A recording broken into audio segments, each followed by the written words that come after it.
Hello ಎಲ್ರಿಗೂ ನಮಸ್ಕಾರ. Welcome back to my YouTube channel.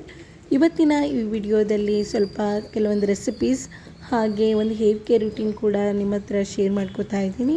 ಹಾಗೆ ನನ್ನ ದೊಡ್ಡ ಮಗಂದು ಸ್ಕೂಲಲ್ಲಿ ನಡೆದಿರುವಂತಹ patriotism fancy dress with speech ಕೂಡ ಹೇಳಿದ್ದ, ಅದನ್ನು ಕೂಡ ನಿಮ್ಮೊಟ್ಟಿಗೆ ಶೇರ್ ಮಾಡ್ಕೋತಾ ಇದ್ದೀನಿ. ಇಷ್ಟು ದಿನ ಕಾರಣಾಂತರಗಳಿಂದ ನನಗೆ ವಿಡಿಯೋ ಮಾಡೋಕ್ಕಾಗಲಿಲ್ಲ, ಹಾಗೆ ಅಪ್ಲೋಡ್ ಕೂಡ ಮಾಡೋಕ್ಕಾಗಲಿಲ್ಲ ಸ್ವಲ್ಪ ಸಮಸ್ಯೆಗಳಿಂದ. ಇನ್ಮೇಲಿಂದ ಸ್ವಲ್ಪ ಡಿಸೈನ್ಸ್ ಹಾಗೆ ಬ್ಲಾಗ್ ಕೂಡ ಹಾಕೋಣ ಅಂತ ಅಂದ್ಕೊಂಡಿದ್ದೀನಿ. ಎಲ್ಲರೂ ಸಪೋರ್ಟ್ ಸದಾ ನನಗೆ ಹೀಗೆ ಇರಲಿ ಅಂತ ಕೇಳ್ಕೊಡ್ತಾ ಇದ್ದೀನಿ. ಹಾಗೆ ಲಾಸ್ಟ್ ವಿಡಿಯೋ ಯಾರೆಲ್ಲ ನೋಡಿಲ್ಲ ಪ್ಲೀಸ್ ಹೋಗಿ ನೋಡ್ಕೊಂಬನ್ನಿ. ಹಾಗೆ ಇನ್ಮೇಲಿಂದ ಡಿಸೈನ್ಸ್ ವಿಡಿಯೋ ಕೂಡ ಅಪ್ಲೋಡ್ ಮಾಡ್ತಾಯಿದ್ದೀನಿ. ನೆಕ್ಸ್ಟ್ ಎಲ್ಲ ರೀತಿ ವಿಡಿಯೋಗಳಿಗೆ ನಿಮ್ಮ ಸಪೋರ್ಟ್ ಬೇಗ ಸಿಗಲಿ. ಹಾಗೆ ಇನ್ ಕೇಸ್ ಈ ವಿಡಿಯೋ ಏನಾದರೂ ಇಷ್ಟ ಆದರೆ ಪ್ಲೀಸ್ ಒಂದು ಲೈಕ್ ಮಾಡಿ. ಹಾಗೆ ನನ್ನ ಚಾನಲ್ನ ಯಾರೆಲ್ಲ ಸಬ್ಸ್ಕ್ರೈಬ್ ಮಾಡಿಲ್ಲ ಪ್ಲೀಸ್ ಸಬ್ಸ್ಕ್ರೈಬ್ ಮಾಡಿಕೊಡಿ ಅಂತ ಹೇಳ್ತಾ ಇವತ್ತಿನ ಈ ವಿಡಿಯೋನ ಸ್ಟಾರ್ಟ್ ಮಾಡ್ತಾ ಇದ್ದೇನೆ. ಇವತ್ತಿನ ವಿಡಿಯೋದಲ್ಲಿ ಸಿಂಪಲ್ ಆಗಿರುವಂಥ ಹೇರ್ ಕೇರ್ ರುಟೀನ್ನ ಯಾವ ರೀತಿ ಮಾಡ್ಕೊಳ್ಳೋದು ಅಂತ ಹೇಳ್ತಾ ಇದ್ದೀನಿ. ಅದು ಏನಪ್ಪ ಅಂತಂದರೆ ರೋಸ್ ಮೇರಿ ವಾಟರ್ ಸ್ಪ್ರೇ ಯಾವ ರೀತಿ ಮನೆಯಲ್ಲೇ ಮಾಡ್ಕೊಳ್ಳೋದು ಅಂತ ಈ ಒಂದು ವಿಡಿಯೋದಲ್ಲಿ ಹೇಳ್ತಾ ಹೋಗ್ತೀನಿ. ಅದಕ್ಕೆ ನಾನು 1 ಗ್ಲಾಸ್ ಅಷ್ಟು ನೀರು ತೊಗೊಂಡಿದ್ದೀನಿ.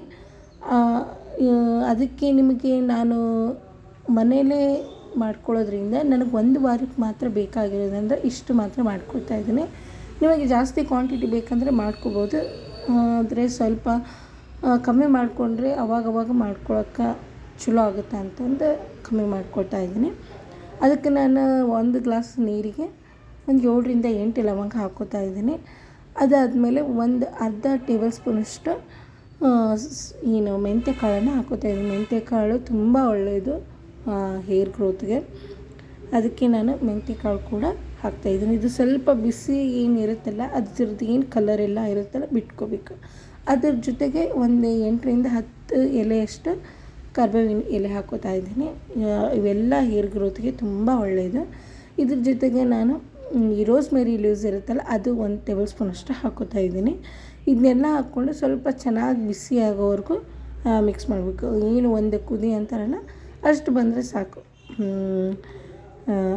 ಚೆನ್ನಾಗಿದು ಎಲ್ಲ ಫ್ಲೇವರ್ ಆ ರೋಸ್ ಮೇರಿದು ಏನಿರುತ್ತಲ್ಲ ಆ ಫ್ಲೇವರು, ಮೆಂತ್ಯದು, ಲವಂಗದ್ದು ಎಲ್ಲದು ಫ್ಲೇವರ್ ಬಿಟ್ಕೊಳ್ಳೋ ಮಟ್ಟಿಗೆ ನಾವು ಚೆನ್ನಾಗಿ ಬಿಸಿ ಮಾಡ್ಕೋಬೇಕು. ಇಷ್ಟು ಏನು ಬಿಸಿ ಇರುತ್ತಲ್ಲ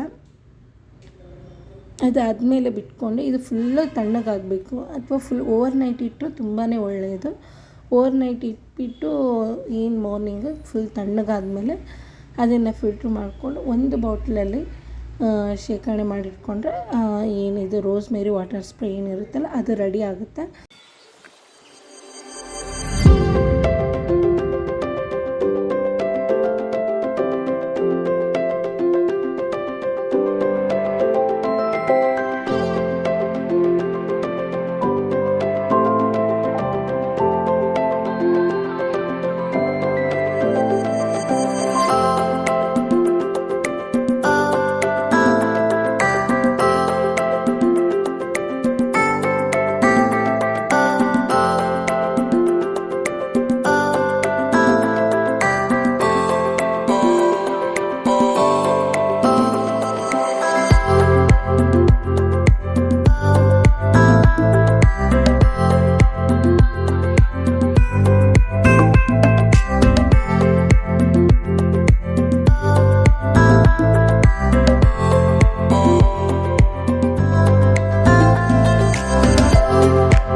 ಬೆಳಗ್ಗೆ ಕೂಡ ಬ್ರೇಕ್ಫಾಸ್ಟಿಗೆ ಅಂತ ಮೊಳಕೆ ಕಾಳಿನ ಸಲಾಡ್ ಕೂಡ ಮಾಡಿದ್ದೆ.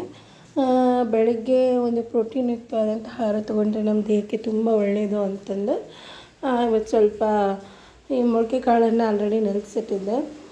ಮೊಳಕೆ ಬಂದಿರೋ ತನಕ ಇದನ್ನು ಸ್ವಲ್ಪ ವೈಟ್ ಬಟ್ಟೆಯಲ್ಲಿ ಚೆನ್ನಾಗಿ ಕಟ್ಟಿಟ್ರೆ ಚೆನ್ನಾಗಿ ಮೊಳಕೆ ಬರುತ್ತೆ. ನಾನು ಬರೀ 2 ಥರ ಅಷ್ಟೇ ಹಾಕ್ಕೊಂಡಿದ್ದೀನಿ.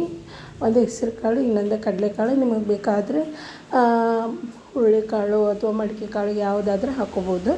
ನಾನು ಇವೆರಡು ಮಾತ್ರ ಹಾಕ್ಕೊಂಡಿದ್ದೀನಿ. ಅದಕ್ಕೆ ಚಿಕ್ಕ ಚಿಕ್ಕದಾಗಿ ಕಟ್ ಮಾಡಿಕೊಂಡು ಸ್ವಲ್ಪ ಸೌತೆಕಾಯಿ ಕೂಡ ಕಟ್ ಮಾಡ್ಕೊಂಡು ಹಾಕಿದ್ದೀನಿ. ಈಗ ಇದಕ್ಕೆ ಒಂದು ಸ್ವಲ್ಪ ರುಚಿಗೆ ತಕ್ಕಷ್ಟು ಉಪ್ಪು ಹಾಕ್ಕೋತಾ ಇದ್ದೀನಿ. ಆಮೇಲೆ ನಾನು ಏನು ಪೆಪ್ಪರ್ ಪೌಡ್ರ್ ಇರಲ್ವ ಅದನ್ನು ಆವಾಗ ತಾನೇ ಸ್ವಲ್ಪ ಕುಟ್ಬಿಟ್ಟು ಹಾಕ್ಕೋತೀನಿ. ಯಾಕಂದ್ರೆ ಡೈರೆಕ್ಟ್ ಮುಂಚೆನೇ ಪೌಡ್ರ್ ಮಾಡಿ ಇಡಲ್ಲ, ಅದರಲ್ಲೆಲ್ಲ ಫ್ಲೇವರ್ ಎಲ್ಲ ಹೋಗುತ್ತೆ ಅಂತಂದು ಆವಾಗ ತಾನೇ ಜಜ್ಜಿಬಿಟ್ಟು ಹಾಕ್ಕೋತೀನಿ. ಸ್ವಲ್ಪ ಪೆಪ್ಪರ್ ಪೌಡ್ರ್ ಕೂಡ ಹಾಕ್ಕೊಂಡಿದ್ದೀನಿ. ಒಂದು ಸ್ವಲ್ಪ ಚಿಕ್ಕ ಚಿಕ್ಕದಾಗಿ ಕಟ್ ಮಾಡಿಕೊಂಡು ಒಂದು ಸ್ವಲ್ಪ ಟೊಮೆಟೊ ಕೂಡ ಹಾಕ್ಕೊಂಡು ಮಿಕ್ಸ್ ಮಾಡ್ಕೊಂಬಿಟ್ರೆ ಇದು ಮೊಳಕೆ ಕಾಳಿನ ಸಲಾಡ್ ರೆಡಿ ಆಗುತ್ತೆ. ಜೊತೆಗೆ ನಮ್ಮ ಉತ್ತರ ಕರ್ನಾಟಕದ ತಾಳಿಪಟ್ಟು ಕೂಡ ಮಾಡಿದ್ದೆ, ಅದು ಕೂಡ ರೆಡಿ ಆಗಿದೆ ಬ್ರೇಕ್ಫಾಸ್ಟಿಗೆ. ಸೊ ಎರಡನ್ನೂ ಬ್ರೇಕ್ಫಾಸ್ಟಿಗೆ ಅಂತ ರೆಡಿ ಮಾಡಿದ್ದೆ. ಇದಾಗಿತ್ತು ನಂದು ಇವತ್ತು ಬ್ರೇಕ್ಫಾಸ್ಟು.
ಮಧ್ಯಾಹ್ನ ಊಟಕ್ಕಂತಲೇ ಪನ್ನೀರ್ ಫ್ರೈಡ್ ರೈಸ್ ಮಾಡೋಣ ಅಂತ ಪನ್ನೀರನ್ನ ಚಿಕ್ಕ ಚಿಕ್ಕದಾಗಿ ಕಟ್ ಮಾಡಿಕೊಂಡು ಫ್ರೈ ಮಾಡ್ಕೋತಾ ಇದ್ದೀನಿ. ಫ್ರೈಡ್ ರೈಸ್ಗೆ ಪನ್ನೀರನ್ನ ಚೆನ್ನಾಗಿ ಫ್ರೈ ಮಾಡಿ ಹಾಕ್ಕೊಂಡ್ರೆ ತುಂಬ ಟೇಸ್ಟ್ ಆಗಿರುತ್ತೆ. ಅದಕ್ಕೆ ಚಿಕ್ಕ ಚಿಕ್ಕದಾಗಿ ಕಟ್ ಮಾಡಿ ಅದಕ್ಕೆ ಸ್ವಲ್ಪ ಆಯಿಲು, ಉಪ್ಪು, ಖಾರ ಹಾಕ್ಕೊಂಡು ಸ್ವಲ್ಪ ಬ್ರೌನ್ ಕಲರ್ ಬರೋವ್ರಿಗೆ ಫ್ರೈ ಮಾಡ್ಕೊಂಡಿದ್ದೀನಿ. ಇವಾಗ ನಾನು ಫ್ರೈಡ್ ರೈಸ್ ಮಾಡ್ಕೊಳ್ಳೋಕ್ಕೆ ಒಂದು ಕಡಾಯಿ ಇಟ್ಟು ಅದಕ್ಕೆ ಎಷ್ಟು ಬೇಕೋ ಅಷ್ಟು ಎಣ್ಣೆನ ಹಾಕೋತಾ ಇದ್ದೀನಿ. ಈ ಫ್ರೈಡ್ ರೈಸ್ಗೆ ಎಲ್ಲ ವೆಜಿಟೇಬಲ್ಸು ಉದ್ದುದಾಗಿ ಕಟ್ ಮಾಡಿಕೊಂಡ್ರೇ ತುಂಬ ಚೆನ್ನಾಗಿ. ಸೊ ಉದ್ದುದಾಗಿ ಕಟ್ ಮಾಡಿಕೊಂಡು ಒಂದು ಸೈಡಿಗೆ ಎತ್ತಿಟ್ಟಿದ್ದೀನಿ. ಇವಾಗ ಫ್ರೈಡ್ ರೈಸ್ಗೆ ಸ್ವಲ್ಪ ಶೇಂಗಾ ಕಾಳನ್ನು ಹಾಕ್ಕೊಂಡಿದ್ದೀನಿ. ಸ್ವಲ್ಪ ಶೇಂಗಾ ಕಾಳು ಚೆನ್ನಾಗಿ ಫ್ರೈ ಆಗಬೇಕು. ತಿಂದರೆ ಸ್ವಲ್ಪ ಸೌಂಡ್ ಬಂದರೆ ಆ ಟೇಸ್ಟೇ ಬೇರೆ ಶೇಂಗಾ ಕಾಳಿಂದು. ಹಾಗಾಗಿ ಸ್ವಲ್ಪ ಫ್ರೈ ಆಗೋವರೆಗೂ ಚೆನ್ನಾಗಿ ಬಾಡಿಸ್ಬೇಕು. ಅದಕ್ಕೆ ಸ್ವಲ್ಪ ಕರಿಬೇವಿನ ಸೊಪ್ಪು ಕೂಡ ಹಾಕ್ಕೊಂಡಿದ್ದೀನಿ. ಇದು ಕೂಡ ಎಲ್ಲ ಫ್ರೈ ಆದಮೇಲೆ ಆನಿಯನ್ ಕೂಡ ಹಾಕ್ಕೊತಾ ಇದ್ದೀನಿ ಉದ್ದುದಾಗಿ ಹೆಚ್ಕೊಂಡು. ಎಲ್ಲ ಈಗೇನು ಫ್ರೈಡ್ ರೈಸಿಗೆ ಏನು ಕಟ್ ಮಾಡ್ಕೊಂಡಿರ್ತೀವಲ್ಲ ಅದೇ ಥರ ಕಟ್ ಮಾಡಿ ಇಟ್ಕೊಂಡ್ರೆ ಅದರ ಫ್ಲೇವರೇ ತುಂಬ ಚೆನ್ನಾಗಿರುತ್ತೆ, ಟೇಸ್ಟ್ ಕೂಡ ಸೂಪರಾಗಿರುತ್ತೆ. ಹಾಗೆ ಮೆಣಸಿನ್ಕಾಯಿ, ಕ್ಯಾರೆಟು, ಆಲೂಗಡ್ಡೆ, ಕ್ಯಾಪ್ಸಿಕಮ್ ಎಲ್ಲ ವೆಜಿಟೇಬಲ್ಸು ನಾನು ಉದ್ದುದಾಗಿ ಕಟ್ ಮಾಡಿಕೊಂಡು ಒಂದೊಂದಾಗಿ ಇದನ್ನು ಫ್ರೈ ಮಾಡಿಕೊಂಡು ಚೆನ್ನಾಗಿ ಫ್ರೈ ಮಾಡ್ಕೊತಾ ಇದ್ದೀನಿ.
ವೆಜಿಟೇಬಲ್ಸು ಚೆನ್ನಾಗಿ ಫ್ರೈ ಆಗಿದೆ. ಈಗ ಇದಕ್ಕೆ ಏನೇನು ಮಸಾಲೆ ಹಾಕ್ತಾಯಿದ್ದೀನಿ ಅಂತಂದರೆ ಸ್ವಲ್ಪ ಒಂದು 1/4 ಟೀ ಸ್ಪೂನಷ್ಟು ಅರಿಶಿನ ಪುಡಿ ಹಾಕ್ಕೊಂಡಿದ್ದೀನಿ.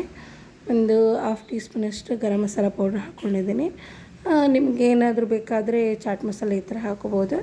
ಸ್ವಲ್ಪ ಅಚ್ಚ ಖಾರದ ಪುಡಿ ಕೂಡ ಹಾಕ್ಕೊಂಡಿದ್ದೀನಿ. ಎಲ್ಲ 1/4 ಟೀ ಸ್ಪೂನಷ್ಟು ಹಾಕ್ಕೊತಾ ಇದ್ದೀನಿ. ಇನ್ನೊಂದು ಗರಂ ಮಸಾಲ ಬಂದುಬಿಟ್ಟು ಬಾದ್ಶಾ ಗರಂ ಮಸಾಲ ಅಂತ, ತುಂಬ ಟೇಸ್ಟಿಯಾಗಿರುತ್ತೆ. ಎಲ್ಲದಕ್ಕೂ ಕೂಡ ಯೂಸ್ ಮಾಡ್ಕೋಬೋದು. ನಾನು ಸ್ವಲ್ಪ ಫ್ರೈಡ್ ರೈಸಿಗಂತ ಕೂಡ ಇದನ್ನು ಯೂಸ್ ಮಾಡ್ತಾಯಿದ್ದೀನಿ. ಸೊ 1 ಟೇಬಲ್ ಸ್ಪೂನ್ ಆಗೋಷ್ಟು ಬಾದ್ಶಾ ಗರಂ ಮಸಾಲ ಪೌಡ್ರ್ ಹಾಕ್ಕೊಂಡಿದ್ದೀನಿ.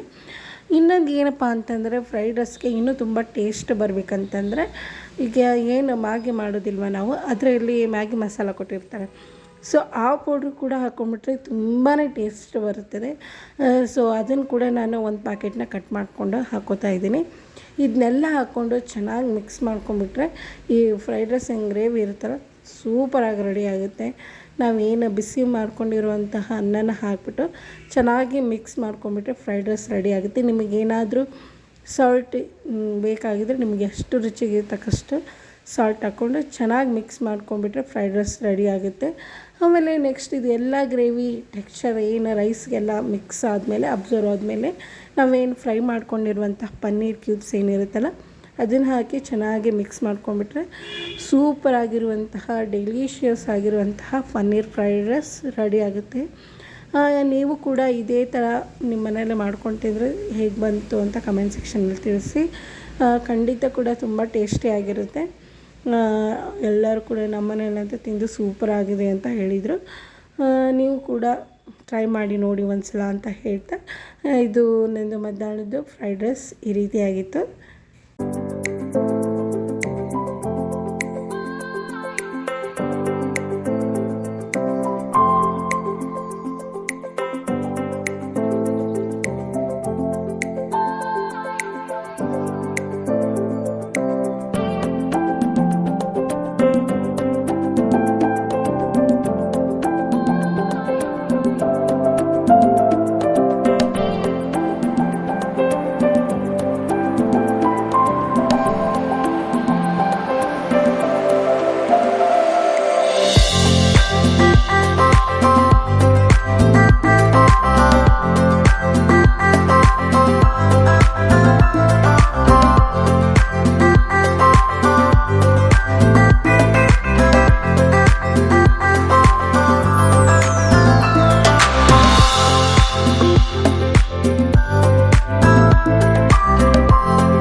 ನನ್ನ ಮಗನ ಸ್ಪೀಚ್ ಕೂಡ ಪ್ಲೀಸ್ ನೋಡ್ಕೊಂಬನ್ನಿ.